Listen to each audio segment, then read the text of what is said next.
Hello everyone, welcome back to the 12 days of SwitchUp. For today's video we've got something we've never actually done before. Never. In one of these, or in this series I should say. We're going to look at 10 games, so 5 each, that we regret that we don't like more. Yeah. So these are games that either the initial concept seemed to be perfect for us and then when we played it we couldn't get on board with it, or everyone else in the world loves this game so much that we feel we must be the anomaly. Something is wrong with us and we just can't like it as much as everyone else. So yeah, quite an interesting concept, I think. It is an interesting concept, and I'm sure loads of you will have had a game recommended to you and someone's like, this is the best thing since sliced bread. Yeah. And then you play it and you're like, yeah, that's all right. I could take it or leave it. Yeah. So this is the list. Exactly, and we do want to stress that doesn't mean these are bad games. Not at all. These are very good games for the most part, if not all of them. In fact, it's just that strange feeling that I'm sure everyone's experienced where, for whatever reason, a game hasn't gelled with them as much as everyone else. And if anyone's typing Disco Elysium, just go. Just get out. Don't be blowing the concept out the water straight away. Only joking. Yeah, do let us know yours in the comments. That's going to be a really interesting discussion. Yeah, it's so nice to be back for another day of the 12 days of SwitchUp. Thank you so much to our sponsor, Untold Tales, who have sponsored the entire series, basically. We're giving away a couple of Switches ourselves, and to be in with a chance of winning one of those, just make sure you've commented on every one of the videos by the time this series is done, and we will pick people and announce the winners, I don't know, probably just after Christmas. All right, let's see a plethora of games. What are they? Well, let's find out.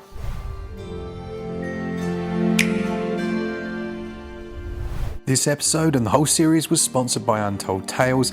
They'd like us first to remind you of Chernobylite, which is a bit like Stalker Shadows of Chernobyl, and it's a survival game set within Pripyat, following the disaster that took place. It also includes base building and crafting, resource management, stealth, survival and combat, and very non-linear storytelling. This was a big hit when it originally came out. It's great to see it on the Nintendo Switch. It's got a standard discount, but the owner's discount is absolutely massive. All the details about that are in the description. Then we've got Everdream Valley, which is the highlight game for today. Now imagine Stardew Valley in 3D, with the classic storyline that you go in to help your grandparents. You build up the farm, you try and restore it to its former glory. But the thing here is you have so many options in terms of animals. There's literally dozens of different animals. And there are mini games tied to them as well. So there's this mini game where you're milking the cow that's a lot of fun.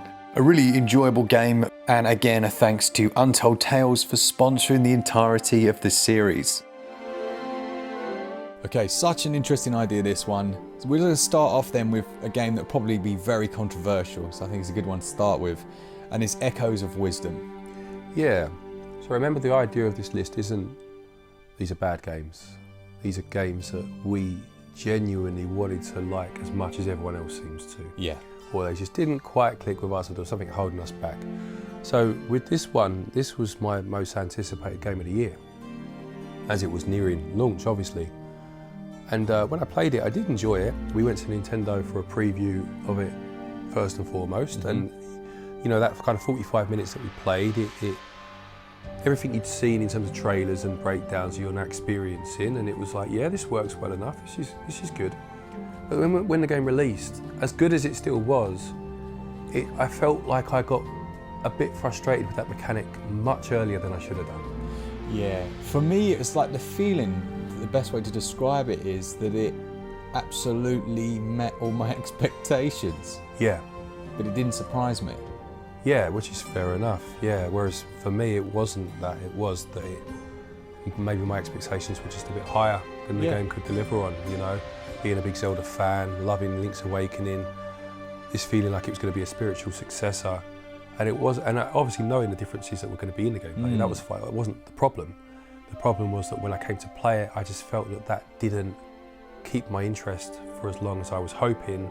The kind of possibilities or endless hook wasn't quite as endearing as I was hoping it would be in terms of solving puzzles using the ecosystem, and battles against enemies were taking a lot longer than they would have done if they'd have just had perhaps a more refined system of using the echoes or not using the echoes. I mean, there is one in there, obviously.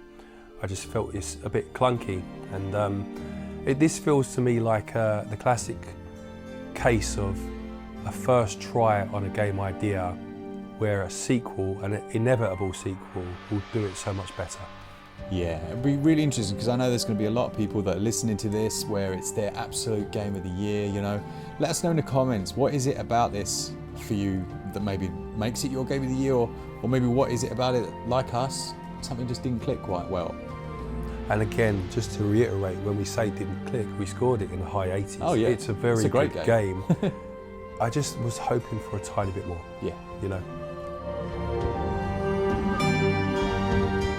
Following on from that then, we've got One Piece Pirate Odyssey. Now I know this was a port that came out to the Switch. The thing for me was I kind of got into the One Piece universe over the year, watched a ton of stuff, and like there's way more than I could ever watch. But I watched enough that when I had heard about this game coming to Switch, I was very excited. I kind of wanted a new adventure. And it did the thing that we see so often in films and games, which is like almost like the non-idea of let's explore the past memories of these characters and past events that they've already seen. And if you're someone that's watched the series, then it's things you've already seen, and it's also things you know the outcome of. And it used a kind of gotcha, or like a get out of jail card, in that events might be different, but the end result will be the same. And then I'm like, well, what's the point? Yeah.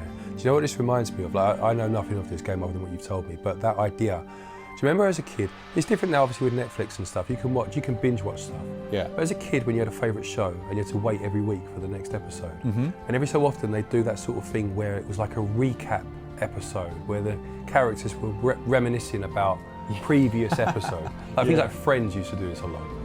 And I used to watch those and think, what a waste of everyone's time. Yeah. Like, what a waste of an episode. What have I just done? I might as well just watch the clips of the old episodes it was talking about. This sounds a bit like that. Yeah. You know? Yeah, those episodes were always like the fillers, weren't they? Yeah, the filler episodes, like, exactly. We can't think of anything that was as good as what we did, so let's just talk about what we did. Yeah. Great. And I guess that's what this does. It's still charming, it's still a good game, but yeah, I just find that was a bit of a weak premise, if anything. So then we had the, do you remember that, what was that game called? Wild Bastards? Yeah. Is Wild Bastards the new one? Void Bastards was the old one. Wild Bastards is the new one. Yeah. Wild Bastards I was super excited for, because Void Bastards was so good. I'm going to see how many times I say bastard, by the way. Void Bastards was bloody great. It had that like Red Dwarf feel to it. You had the first person mechanics. It had a very succinct roguelike experience that you control where your ship goes next. So this Bastards I was very excited for. I thought like you're going down to planets, you choose the different bastards you want, you get those bastards all around you huddle together, bunch of bastards. Down you go, bastards on the planet. Yep. Bastards with big guns. I don't think I've ever said that word so many times, but it's in the title, so it's fine. Do not demonetize me. And then you've got these like really fast-paced first-person sections with the bastards. Yeah. Like take the enemies out, and that's good. And funnily enough, Alex from Switch Corner, he absolutely loved this. Right. Like he couldn't get enough of those bastards. But for me, it just felt a little, I don't know, it just didn't flow as nicely as the previous Bastards formula. So what you're saying is he's almost like the bastard of its series. For me, it is a bit. Yeah, it is. Stay in your lane, you bastard. It's a phrase we've said many times on the motorway. Yeah, exactly. And that's not to say again that this is a bad game, because it isn't. It's very fun. If I found it on like a 50% sale, I'd be picking that bastard up. Yeah, no, exactly right. It's just a case of playing the original, loving the concept, hearing about sequel. Sequel changes things. Don't like changes. Don't like changes. Rather it stayed as it was. That bastard you knew and loved. And it dampens the experience a bit, doesn't it? It really does. But don't let that put you off. Grab it on a sale. I want to say one more word. Say bastard. Bastards.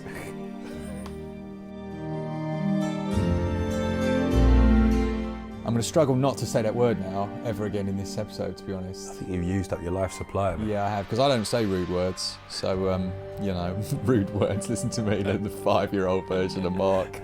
I don't like rude words, Glenn. You said a rude word, Stop saying rude word, friend. The next game is Expedition and Mud Runners, whatever. You know, it's the sequel to Spin Tires. I loved that game. I thought it did almost like GTA with trucks, you know, go out and collect someone's broken down vehicle or collect a load of logs. Like, it just had that free roam feel to it. And Expeditions felt very contrived to me. You know, it was like, okay, we've had great success. Let's now really hold it tightly and produce a game where we're going to make you do certain things at certain times, and that doesn't quite work for me. I think it's not an evolution.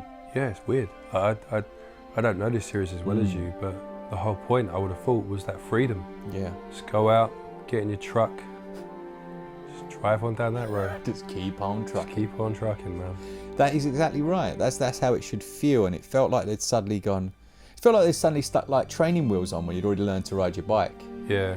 And that would be upsetting in itself, wouldn't it? It'd be stupid. Your mates would be like, look at him! Not bad. Not bad.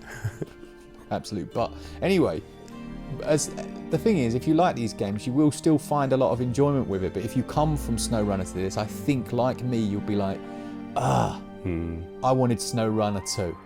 Yeah. In terms of the game. So developers, if you're listening to this, it's very good. And I like the new mechanics like the radar scanner and stuff like that. And there are these like modular things you can clip onto your vehicles that then add gameplay elements to it. Like I don't know, like metal detectors. I actually walked past someone metal detecting on like the old scruffy grass verge down the road where I live yesterday. Like digging up massive chunks of the ground. Maybe he just lost his keys or something. You reckon? Maybe. Or his missus threw like the wedding ring off the balcony. Enough! Because it was just like at the bottom of a block of flats, just metal detectoring on the rank grass where the dogs all poo and stuff. Oh, there's no metal in that. No, I was like, what's he finding? Nothing I want to see, that's for sure. Anyway, yeah, Expeditions Mudrunner. Not quite the direction I wanted, but still a fun game. Again, most of these I would say, like, absolutely pick them up on a sale, like good games. Yeah, or even not. You know, there's not been a bad one. Yeah. No, not at all. It's just those things that don't quite endear them. Which again, Darkest Dungeon 2. Yeah. So Darkest Dungeon, first one. I haven't played the second one, but good game. Obviously very difficult. Yeah. Then they decided to set it in like stagecoaches, didn't they? And you just kept on driving again. But this time you didn't want to keep on driving. Yeah. There's a real... I think it can look easy to make a roguelite sometimes. From the outside, you're like, oh, you just need that, you need the meta progression, you need blah, blah. But bringing all those things together into a package that's compelling, you know, you want to do again and again is difficult, especially if the RNG isn't quite in sync. And I think this one did struggle a little to get its formula right, and it's very difficult. Yeah. Like really, you know, to reach that end boss was unbelievably difficult. RNG aside, you know, and I guess that's good. You have to use strategy in the battles, but the fact that it has that in there as well, some people will just quit because it's too hard. Right. This one, so its thing there was they just didn't quite get the balancing of difficulty. Still very rewarding, but again, the last boss as well, not quite the fulfilling reward you want for your efforts. You know, you kind of got to the end and was like, all right, let's go. Oh, he's dead. Oh, let's start a new run. Did it have the system in the first game where you kind of start to lose your sanity? Did it still have that in this? Yeah, it's got elements of that still baked into it. So in combat, people will be like, you know, freaking out. Yeah, or they get like trapped in fear mode and won't. Yeah. All of that's in there. It just, I don't know. I think it just takes so much more than you think it does sometimes with these games to actually, especially creating a sequel to something that's already so well loved. I think that's the difficulty, isn't it? It's like sequelitis, isn't it? It is sequelitis. You know, you need to ramp it up or do something that seems different enough where maybe you just got it right the first time. Yeah, I'd agree. We have a very controversial one next. Yeah. We have Tears of the Kingdom on our list, Glenn. Yeah, and it's very similar to the Echoes of Wisdom, to be honest. I just wanted to like it as much as everyone else. Yeah. The game released, the world went mad. There were street parties, people like driving down, hollering, and it was a wonderful time. It was. I couldn't go. I felt like a fraud. See, I went, but here's the analogy for you, right? Yeah. Let's say we take your house or my house. Yeah. Both excellent houses. Right. And we double them in size, but everything inside stays exactly the same. Yeah. Yeah. You go into your house, you're loving it. You got double the size. But after a day, you're thinking, wish I bought a new house. Yeah. Yeah. There's your analogy. That's how I feel with this, and I liked it. I do like the making stuff. I do like it. If this had been the first game, it would probably be a very different conversation. Well, we said something about this game the other day, I forget why or where, about the world being quite similar to the first game. And I saw a comment, and I'm not saying they're wrong, by the way. I'm just, this is a difference of opinion, obviously, that I have when it comes to this game. Someone said that the world is clearly very different, because although the layout is very similar, the shrines are in different places and it's got different enemies. That's all well and good. I mean, that's factually accurate, I'm sure. But is that what you want from a sequel? Like, do you know what I mean? Like, we moved the furniture about I was going to say, I've got a new analogy for you. You walk into your house, the furniture's in a different place. Yeah, I moved the TV around, so now the sofa lines up. Well, that's great, mate, but when you're paying 60, 70 quid for a new version, it doesn't quite cut the mustard for me, I'm afraid. And that's how I felt with this game. Like, the construction thing is not really my forte anyway, which is ironic because I know I do build Lego, but the digital building is not my thing. Do you have a channel? I do. GB Bricks. Have a look. Check it out. Link in the description. But yeah, digital building's never been my thing. I'm much more a bricks and mortar man. You know, plastic bricks. I was going to say, you're not a bricks and mortar man. No, but those Lego bricks, boy, I can build. I make those bricks sing. But I didn't really get on board with that as much as some other people, perhaps. Yes, you had the sky sections. Yes, you had more traditional dungeons. You know, the recipe was kind of there. You know, everything was there. I just think maybe they overcooked it, undercooked it. I think it's cooked okay. I think it's cooked fine. I think this again plays into the whole thing of reviewing games and not having any time. Yeah. If we were 10-year-olds and we had 50 to 100 hours just spare in an average week, we'd probably find that joy again, you know, because you wouldn't really care that you've seen some of these things. It's not the same. Like going underground was very different. Going to the sky was a little bit different. I just feel like my experience of it is different as an adult. Like my brain almost needs to see entirely new things. Yeah, I just feel that Breath of the Wild was fantastic. Very much enjoyed it. Loved exploring that world. You could argue it was not as full as other games of a similar ilk. I didn't really care because that meant that finding something new was so much more interesting. Yep. I just didn't feel the same with the sequel. Yeah, and I'd say that's probably the same for a lot of people. Yeah. I saw a video on Nintendo Life's channel, and I think the young fella, what's he called? Oh man, what is he called? I can see his face. I can see his face as well. I can't think of his name. His little moustache there, smiling away, well happy. Well, you, if you're listening, didn't get on with it too well. So, or one of them, I think. Oh God, it was one of them. I can't remember. And I got it. I thought his arguments were actually really sound. I remember we watched that video and we were like, yeah, totally agree. You know, you've nailed it. Sometimes more isn't more. Yeah. I'm gonna leave it. I'm gonna have that on a t-shirt. Sometimes more isn't more. Unless it is. In which case, enjoy. And forget what I just said. Just keep on walking past. Keep on trucking. The comments are gonna be. They're gonna be telling me who that fella's name is. They're going to be like, of course it is, it's Max, Sam, Bob. Oh, what is his? I don't care. Eugene. Next, who? Eugene. That's him, isn't it? No. Hi, this is Eugene from Nintendo Life. No. Should be. Could be. Eugene, if you're out there, now's your chance, mate. Get on it, you wetty. Get out of bed, for goodness sakes. All right, another one that I think would be a good one to chat about would be the Animal World game. Yeah, this is a good one again, and it's not because it's bad. No, great game. I just have to keep saying that because people are so reactionary these days. They are. I played this, very much enjoyed what I played of it. You reviewed it, gave it a very good score. But if you lived in a vacuum where that's the only knowledge you had of this game, we wouldn't even be talking about this. No. But then you hear everyone else in the world say that it's the best thing since sliced bread. Yeah. And I love sliced bread, by the way. That's great. I can't think of a time where your bread wasn't sliced for you. That seems like a sad time. So I don't say that lightly. But I just can't understand why people think it's as good as they clearly think it is. Yeah, that's fair enough. I mean, if you did live in a vacuum, that would suck, wouldn't it? Yeah, you wouldn't be able to breathe or anything. Get it? Vacuum? Suck? Oh yeah, it's good. I like that. Very droll. But this is the prime example, isn't it, of hype can really go against something sometimes. If you find yourself caught up in the hype of something and then you go to play it and it struggles to meet that, you know, it can suffer as a result. I think the game is very good, as you say. Like, I really did enjoy my time with this. But it reminds me of that silly visual novel that we were talking about the other day. Yes. You know, you get to the end of it and the real end, and you're like, cool. And it's fine. It's cool. It's like if you met that guy, yeah, he's all right. Yeah, sweet, next.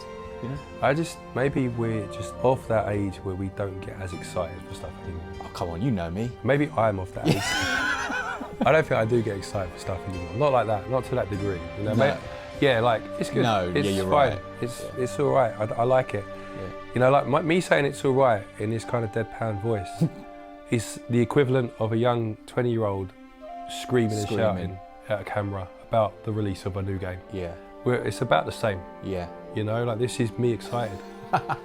But I just, yeah, you know, if you live in a vacuum and you just played a game and you thought, oh, I like that, it was good, that was. But then you go online and everyone else is like, good. What do you mean good? You idiots. Yeah, it's incredible. Life-changing. I'm like, is it though? I mean, it's good. It is good. I like it. Is it life-changing? Did my life change after I played this game? My life changed when bread started getting sliced. Ooh. That was life-changing. Who decided to put crusts on bread though? I don't think they put crust on bread. I think that was just as it cooked. Well, The outer part. that's their mistake. Sliced bread. Quite possibly the most excited I've ever been. Oh man, I can't even remember what we're talking about. What are we? Animal Well. But yeah, again, this is another one that I would say people should own, should buy, should be in your indie set, your toolkit, the indie toolkit, right there next to Wild Bastards. But not necessarily for everyone. On the grass. Next up, Glenn, we did have Luigi's Mansion 2 in here. Do you still want to talk about that one? Can do. I mean, I like it. I said about all of these. I do like Luigi's Mansion 2. I just don't like it as much as the other games in the series. Because it's a lot... obviously, it was made for the 3DS, so I think they kind of made the missions more bite-sized, owing to the fact it was on a portable console, which makes complete sense. What doesn't make as much sense to me now is playing the third game on the Switch and then playing the second game on the Switch, where the second game just doesn't feel as whole anymore because of that, you know? And also another thing that it winds me up to the nth degree is how often the Professor Egad, gets on the phone to you, phones you up, and just says the most inane, pointless stuff, stops you playing, phones you up to remind you about something that you know because you're not a complete moron, and you have to stop and listen to him waffle on, and then you'll walk another 5 steps and he'll give you a bell again and say the same thing in slightly different words. Like, how can a game about ghost busting become tedious? I'll tell you how, because Professor Egad's a complete muppet. I can't add to that really, Glenn. Egad. I wanted to like it more than I did, and I would have done if he'd have just shut his trap. Who's that on the... It's exactly, it's like, oh, can we just block his number? He's an absolute Moby. Moby Dick, by the way, for anyone who's not from London. What's a Moby? 57 million comments. Moby? What does he mean? Let's analyse that. It means dick. Yeah. Oh dear.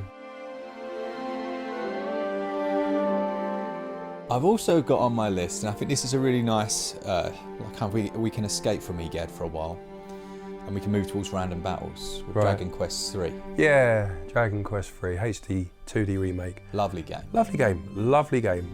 Beautiful to look at. You know, those classic, traditional, turn-based mechanics. You know, if you grew up in that era, which we did, albeit I will say that because a lot of the RPGs on consoles didn't get a Western, well, they're not a Western release, sorry, but a European release. Yeah. Perhaps it doesn't hold the nostalgia for North Americans that are of a similar age. Do you know what I mean? Through no fault of our own, unless you were importing games, you know, you were going to miss out. But this is such a staunch, like it's so stuck in its ways that the random battle, the frequency of the random battles is unreal. And it's a bit like Professor Egad again, isn't it? There he is. But instead of a phone call this time, it's just that like, and in you are, in the grass. And the music is always so similar. Yeah. And it is weird when Square then go on to do Fantasian, which tackles all the annoyances of random battles while still having them. Yeah. I'm still dancing to the music you've just done, by the way. You are. I look really quite special. But this one, yeah, like you say, great game. If you just want a re-release of the exact game you played before, fantastic. Why Square didn't introduce a load of more sensible quality of life around the random battle system, I don't know. That's all it would have taken. It would have been, here's the game as it was. Forget the polish that we're going to add to it. This is the core mechanic of the game. Does it hold up? No. But do people still like it? Yeah, there's a big audience for it. Fair enough. We'll leave it in, but we'll add accessibility options for people that are fed up with being interrupted every few minutes. Sorted. It is literally sautéed if you just do that. And then by the same token, Nintendo could have said Luigis Mansion 2. Yeah. Good game? Yeah, it's fine. That professor was a bit talkative, wasn't he? Yeah, Liked exactly. to chat. What should we do about him? Take him out of the game if you want. Just completely nullify him. Erased. If people want. Sorted it. Zegad, on the phone. What does he want now? He says you're right. He He's hung up apologised. then. No, he's gone. Really upset. Don't actually. forget you can use your poltergust to blah blah. Yes, mate, I've been playing the game for 4 hours, you mug. He said, tell Glenn to take a chill pill. And then he just hung up. I think he might have dropped a B-bomb as well. Bastard. All right. A B-bomb. B-bomb, listen to me. Listen, that's how little I like to swear. Apart from the one time about 10 minutes ago where I swore continuously You for kept like... swearing, yeah. Yeah, but I don't see that as even a swear word, really. That's the softest. That's actually like a British greeting, isn't it? You going, you bastard. Yeah. Come here, give me a How hug. you doing? You old bastard, you. That and Love the you. old W word, like, that's what we're all about. The last game on the list, because I'm taking off the very last one because I don't agree with it anymore. We've got Bloodless. Bloodless was the Sekiro-like, black and white, almost like a Sinclair game, Yeah. a Spectrum game. Yes, I remember it well. And it had such a nice premise for the combat, but it ended up, although again being quite fun and enjoyable, being quite frustrating. Yeah, so the idea is that everything is parry based. Yes. You can't hurt your enemy. You basically disarm them and then they run off. And it's a clever idea, but as you go into the game and you're getting 3, 4, 5 enemies on screen at once and they've got 2 or 3 different stages of how their combat evolves, Yeah. wow, does it become frustrating. And if you can do it, or when you do it, when you pass a part that you're stuck on, you do feel good, don't get me wrong. But man, some of those battles are annoying, aren't they? Like, you just, at that point, you're thinking this moral code about not killing. I'd have just cut his head off, mate, Right off. and been done with it. This dancing through the trees, like you go, I go, I'll parry, you parry. Nah, mate, after that many fights, and his mate jumps out the trees, nah, he'd have been gone. Been laying on the floor lifeless. The thing with this one is I think it will be classed eventually as a bit of a hidden gem because it's cheap. It's like 13 quid. Yeah. Like, it does have a nice story. When you've got that mechanic and you're like, let's be honest, better reactions than us, Yeah. it's probably like quite rewarding. It's a good game. Again, list of good games. Just something about these games didn't quite A, click, or B, keep our interest, or C, work for us, whatever you want, delete D, as have applicable. Igor in them. Oh, bloody, yeah, don't start me on him again. Idiot. So, yeah. But other than that, this is a very good game, but man, just some of the battles. I had one in particular, I seem to remember, and then you've got like spikes around the side of the screen. Yeah. So you're dashing, and I remember defeating one of the enemies after countless attempts, and dashing into the spikes. I couldn't even, because it's got that Spectrum style to it, I couldn't even see them. And I was like, what on earth, how did I die? Like, come on. So when Glenn's playing a game and it has these kind of moments in it, I can guarantee that my phone will be lit up with Mr. Bolger saying, I've just died by bloody spikes. I've just died again. I've just had 74 million random battles. These games are crap. Stress relief, man. They are stress. That's how I deal with it. Yeah, it's good to vent. Just sit there and just bottle it up. I'd have had about 17,000 Switches in the 7 years it's been out. I'd have snapped them all on my knee, thrown them out the window. Yeah, so that's basically another one that I think is very good, but very flawed. Yeah, for sure.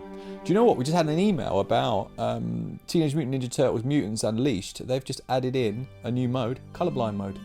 Oh, nice. I'm sure you mentioned something when you did your review. Yeah, quite possibly. That's good. That's nice. That's to hear. good, isn't it? Yeah. There's new difficulty there. There's a quality of life patch as well. I like that because it wasn't perfect, was it? Let's be honest. No, it was decent, but had some issues. Do you know what they've added in? They've added in a toggles for hit stops. So you can turn hit stops on and off. Right. You know where you suddenly abruptly stop every time you got a hit. Sorry, I'm just talking about this game now while I read this email. Anyway, so that was our list. Hopefully you enjoyed it. Let us know in your comments your thoughts of it. Interesting idea. So there we have it. There are our 10 games that for whatever reason didn't gel with us, or we just wanted to like more than ultimately we did. As Mark said at the beginning, do let us know your games that you would nominate, I guess, for this category. I'm always intrigued to know how people feel about things like this. And yeah, stick it all in the comment section below. Again, thank you to Untold Tales for sponsoring this series all the way through. It's been a massive help. And again, do check out their games on sale. And don't forget to be in with a chance of winning one of our Switches that we are giving away. Just comment on every video and we'll pick someone soon. Lovely. We had a veritable smorgasbord of games there, Glenn. Smorgasbord, I like that word. This is going to become a thing now. So yeah, just as Glenn said. Also, did you say about saving money on the website? No, do that too, please do. Yeah, so use our website, switchup.gg, and you'll get yourself 5% back in cashback if you buy eShop cards on there. As Mark mentioned in a previous video, we do get a small kickback. I mean, it's so small, it's barely a kick. It's more of a nudge. It's a flick back. Yeah, it's a gentle little poke back. But yeah, no, it helps the channel out and it does help yourselves out a little bit as well, so everyone's a winner. And there's other links down there to places like PlayAsia if you want to import any games, and you get yourself, again, a small discount there too. All the links. All the links and all that good stuff.